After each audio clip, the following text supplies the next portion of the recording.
We were talking about George Burns and working on the first special that you worked on, you and Fred worked on. Well, it was more than special. We worked with him in his office. One more time. George worked from 10 to 12 every day. Came in, tie and on, very dapper. He would let me know when my ankle swelled, and I would let him know when his fly was open or ashes on his lap. And he smoked. And he was fun to be with. He's a funny man. And he didn't keep the windows open. This was over at the studio, CBS. independent studio. He could have bought it for peanuts, and he didn't. Coppola bought it. Anyway, his secretary of 35 years or more had to sit there with him over those years with a cigar smoke and lost part of his lung. But I'm sure George never knew it. And it didn't seem to bother us that much, but cigar smoke in a closed room is not the best. But we got used to it, I guess. We must have smelled of it too. So what we did with George was we helped with, his personal appearances. He used some of his old stuff, and we'd remodel some of it a little bit. But we wrote books together. He had 4 or 5 books up there. And what we'd do, we'd come in with our ideas, and we'd pitch the lines, and he'd put it in his words and dictate it to the secretary. It was really a committee job. And of course, everything that went in there went through him, so we knew he liked it. And I think he only did about 5 specials, and they never got much of a rating, so that's why. And Irving Fine, his manager, was not able to sell them for reruns. Maybe someday. I thought sure around the time he died they'd come up with something. Well, you were acknowledged in '78 for your writing on his one-man show. Yeah. Was it a trick to capture the voice of George Burns? Was it a learned thing, or you found that We didn't do anything about his voice. Well, in terms of just the rhythm and the patter of George Burns. No, I'm not aware of that. When we won the award at the Writers Guild, and Elon Packard was one of the writers, and he had died. And Fred Fox either didn't want to come in or couldn't come in. And I was the one that had to accept the award. And I explained their absence, I think with some kind of humor. And I said, George Burns was the nicest God ever created by man. And that was quoted.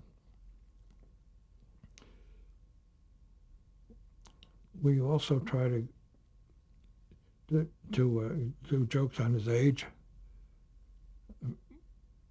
He, one that was, I think, quoted when he died, he said, people ask me when I'm going to retire. He says, I'm not going to quit.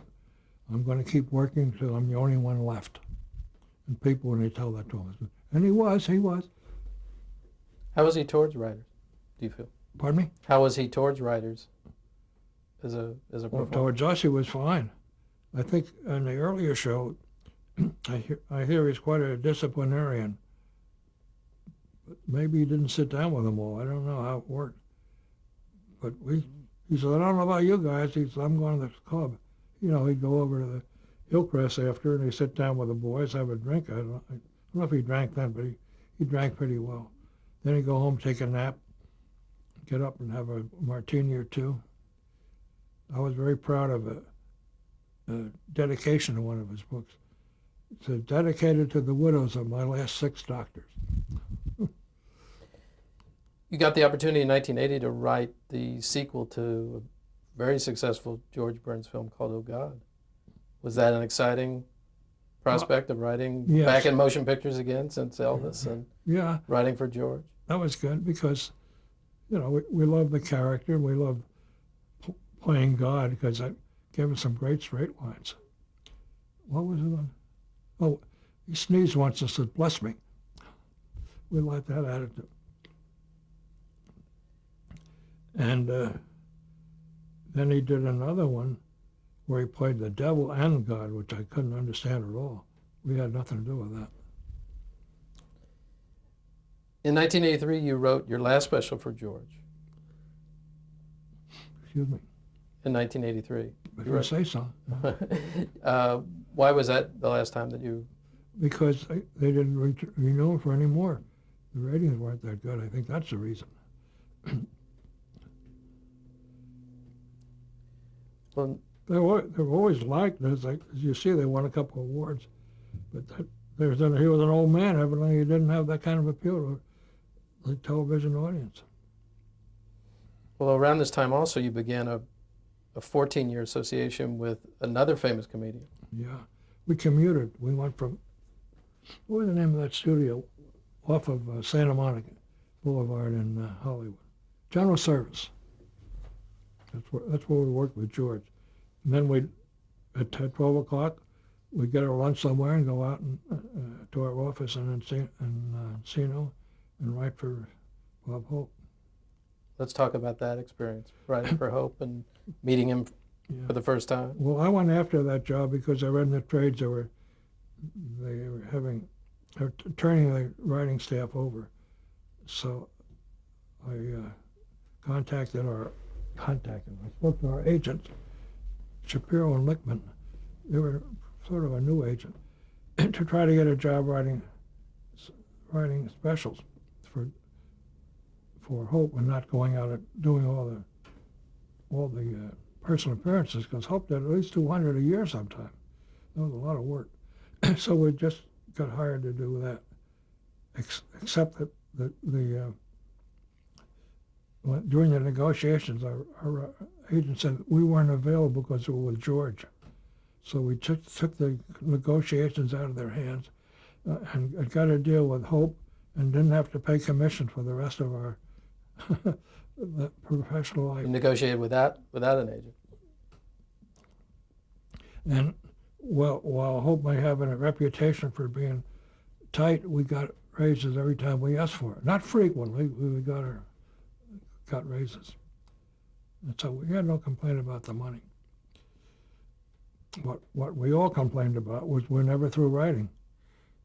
Every time we looked in the paper, there were some more monologue jokes to do.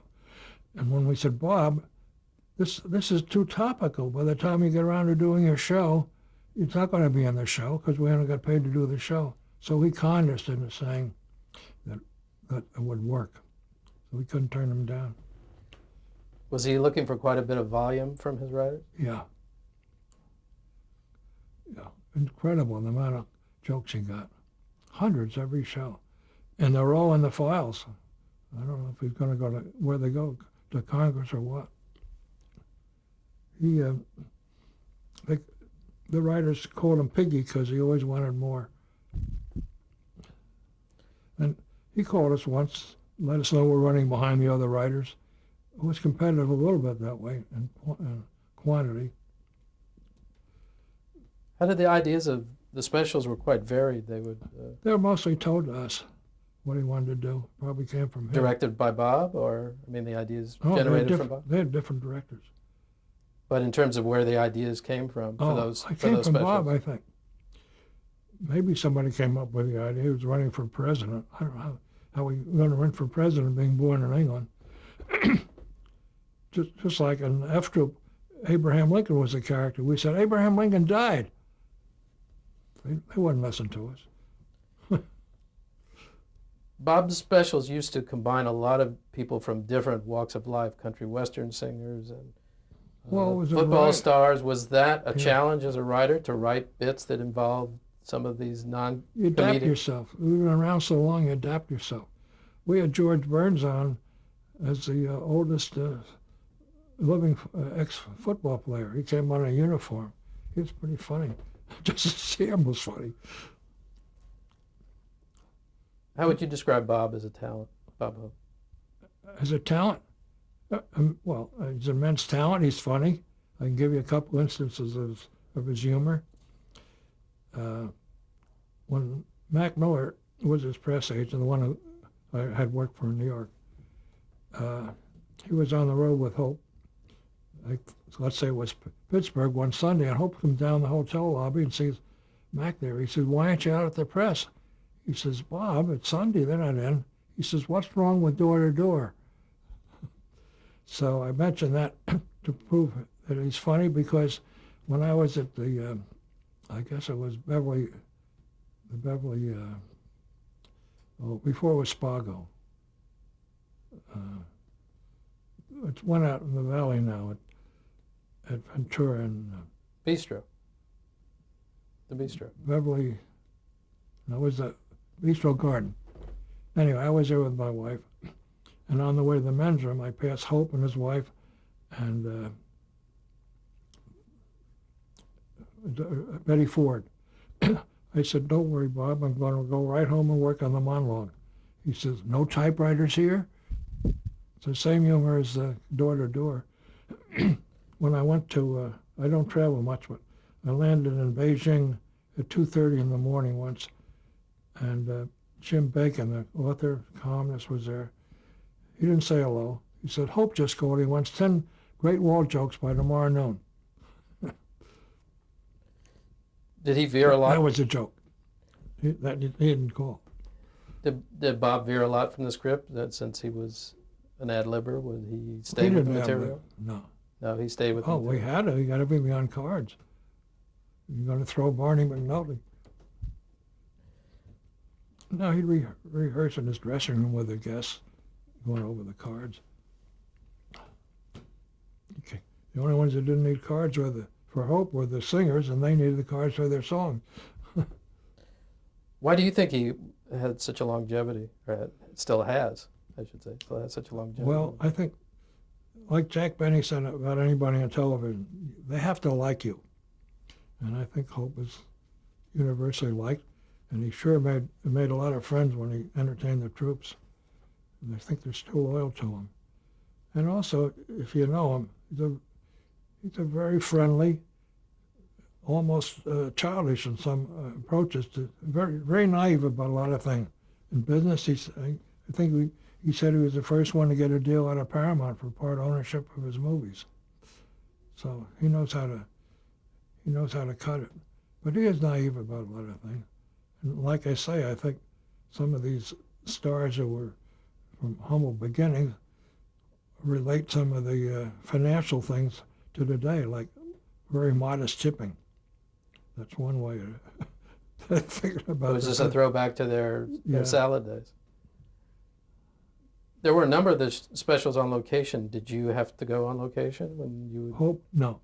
There was one time we did, there was a summer show down at a military installation outside of San Diego, probably the shortest. So Fred Fox and I went, and we're waiting for Hope to come down by plane from Burbank, I guess. And I remember Brooke Shields sitting around, waiting. We're all waiting. And Hope, the shortest trip yet, didn't make it. We found out something went wrong with the plane. They went back to Burbank. He thought he was landing. He thought he was landing in San Diego. That was the shortest trip, had the most trouble. So you were able to write the location specials from back here in California? And Yeah, it was a military thing. It's what we did when we went overseas. Did he want to bring writers with him on location? He had two certain writers who went with him, not the whole. I just said, well, please, not to go along because it meant a lot of work. And fairly rigorous itineraries on most of those trips. Cut out the part where I go to my nose. In 1992, you wrote your last special for Bob. Yeah. Why was that? I was going to come to that. For the last 2 years, I worked alone. Fred hadn't been feeling well. Fred Fox. Now, his last show was in Columbus, Ohio, and Barbara Bush was on it with him. And the scene was some famous big garden there. Anyway, he was having trouble reading his card, and Barbara Bush said, look, Bob, I have an idea. I'll read your lines, and then you repeat them, and then you cut out what I told you. Now, it was a good idea, except Bob couldn't hear what she told him. It was sad. So that was the end. I even went out to try to find out if you could get a larger card or different color combination, nothing worked. In fact, the large card had already been tried, and the people couldn't handle the cards. Big, big, big letters. It was sad to see him that way. And you know, I read that he went down to New Orleans to christen a ship that was named after him. Well, his wife had to hit the ship because they figured he'd miss it with a champagne bottle. So it was sad. And we sat with him at a Barney Manoli's birthday party, Hal Cantor and I think his daughter. And we talked to him, and he'd smile and nod, but he didn't come up with anything. We weren't sure, he could hear us. And he had a man with him all the time. I think he helps dress him and things like that. So he's pretty frail now. Having worked with these different high-profile comedians, is there any thread between them? Are they all very different? Burns and vanity and ego. That's why they're in the business. They have that ego to put them in front of an audience. Yeah, I don't think I can do it without it. George Burns, George Goebel, looks like he wouldn't have ego. He was always, but I think that's what's behind it all. It's to start with. I know I would never be a comedian. Hal Cantor is a comedian. So you never had a desire to be in front of the camera? No. It would be flattering if somebody wanted me to, but no. I took elocution lessons. That's where it went, as far as it went. I think the most rewarding for me was sitting in the office with George Burns, and as a person, not as a boss or anything. He was a collaborator, and he made us feel that way. Hiya, boys. He'd come in. Hiya, boys. And I don't know about you guys. I'm going to the club. Was his producer Irving Fine very much like George in that respect? Irving Fine was the best there is. He kept them busy. He went on the road with them. He rejuvenated George.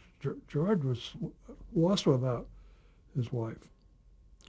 And then he went out and he worked with a couple women for Gracie Parr type of thing, and it didn't work. And so he made him George Burns without a partner. It turned out pretty good. Of course, the cigar bit, and he told us he would test the stage when they made personal appearances with Gracie, which way the draft went, so that the smoke didn't go in our direction. Was there any jealousy among the comedians of having shared writers? Were they protective of you? Or? Not that way. George sat down at the table of comics, and Groucho once said he considered himself the funniest guy in the world. So George says, "How could that be?" He said, "What do you mean?" He says, "I am." And he said, Groucho wouldn't talk to him for 6 weeks. They're Charlie sometime. And of course, all the jokes he played on Benny. Benny broke up on everything. He once told Dave Chasen the only reason he came to the restaurant because he liked their salt. This is funny for Benny. We haven't been able to mention all the shows. Were there other TV shows that we've maybe passed over that you'd like to talk about? No, because I didn't remember, but I see I was on I guess I did one episode for Don Rickles, and those two. This is the CPO Sharkey. Pinky Lee, then Pinky Lee did, I think, all those two. He did it in New York with a girl I couldn't remember from Guys and Dolls, and did it out here with Martha Stewart. Three shows a week, 15-minute shows. They're pretty good. He was popular, and he went to Las Vegas, and the reason he wasn't successful there is that he was so good. Oh, he had a kid show. That's what it is. And it was so successful. They hired him for Vegas, and it was very bad for the gambling because the families came and they weren't gamblers, so he didn't last there. But that has nothing to do with television. And you worked on the Tim Conway show. One of his... Oh, I didn't mention that. Tim Conway had a license plate where it indicated it only lasted 13 weeks. Yeah, we came off the Red Skelton show at very good money. Oh, you like backstage stuff? Red Fox and I, when we heard we were going to work for Lucy, we said we're not going to take less than $1,500 a show because we know it's paying very well. So we started at $2,000, and we got a raise each year. It was the best paying show we got, $2,000 each. I think it was Tim Conway's show where he named the second show his Christmas show because he didn't think he was going to be on long enough. That's a good idea. That was a great We idea. didn't enjoy that because he and another writer rewrote everything we did. Who was that writer? Who was a writer? That rewrote everything you did? Well, it was Tim sitting with this writer. I can picture him now. It wouldn't come off very complimentary anyway, although he was good. Was Tim rewriting because of just stylistic, or Yeah, because it wasn't funny enough for him. it wasn't that it wasn't his style? It was just Who knows? punching up the material, or Whatever it was, it didn't help the show that much. Are you working on any projects now? You talked about the movie that you wanted to make that you thought Yeah, might... no, I do that for my income tax report. That I have. Seeking employment is one of my excuses for some of the entertainment I have done on my returns. No, I had another show too, another picture too we did sell. It was a modern, sort of an up-to-date version of Lysistrata. Remember that? Where the woman wouldn't go to bed with her husband until they stopped fighting. It was Greek. It was great comedy. Lysistrata. So a modern day adaptation. Yeah. A very sexy adaptation. Who did you have in mind to play those parts? We didn't get close enough. But now that I have this fellow, Mark, I mentioned before, he sold Mark Toborov. He sold My Favorite Martian so that John Green's widow got $650,000 out of nowhere. Are you excited about the prospect of an F Troop motion picture? It was great. We made some decent money. I don't know. They bought it and dropped it. 3 different studios. And this Bobby Logan has a script. I wasn't crazy about the script, but that's why they bought it. What would you like to see in the F Troop movie that maybe you never did in the series? Well, I can't think of the name now. There were a couple. I couldn't think of any. Oh, yeah, I once thought of the tall guy, a big heavyset guy, good actor, who did Robin Hood. You know who that is? Richard Green? No. More recently, it was a series of Robin Hood. It was, Well, Kevin Costner did. this was a TV series, I think. It wasn't very good. I'd love to see Larry Storch again. He was good. A reprise as Agar. Sons of F Troop. It was such a solid reason for their being out there. They were trying to make money on souvenirs, worked it out with an Indian tribe, and then faked them as bloodthirsty Hakawis. And Washington, bought it. They had to save the West against the Hakawis.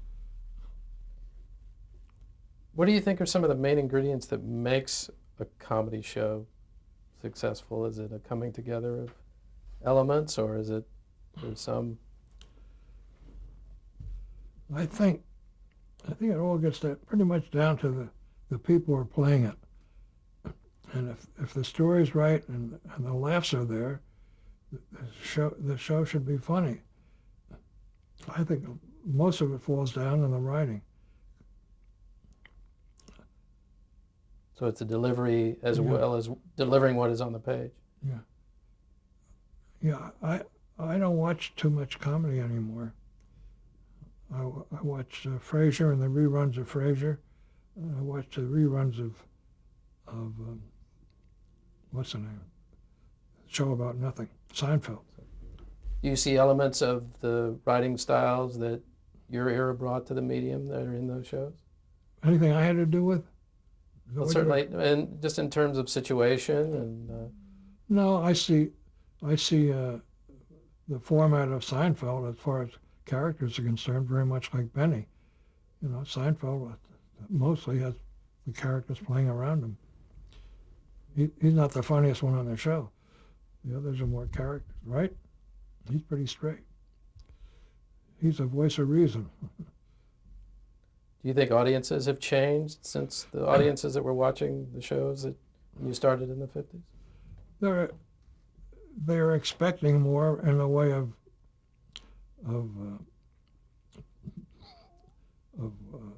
just what's the word?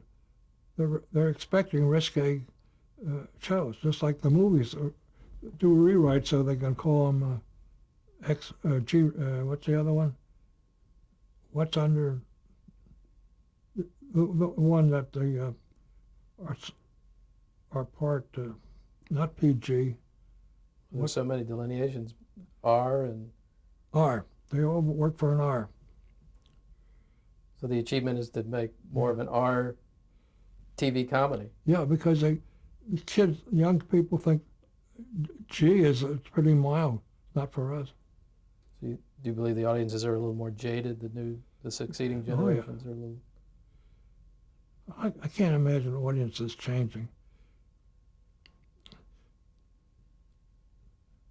I think it's really up to the people playing it. Just like Benny said, they have to like it.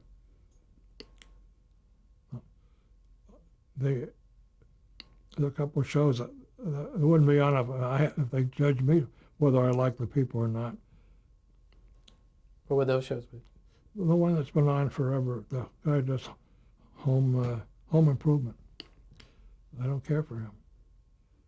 I mean, I wouldn't watch him. Is it you don't feel the situations are believable? Oh, I didn't watch it for that. I don't stay with it long enough. I just don't care for them. Well, they have to be believable. My God, they've been on a long time. I have to be wrong, but I don't have to be wrong with what I like.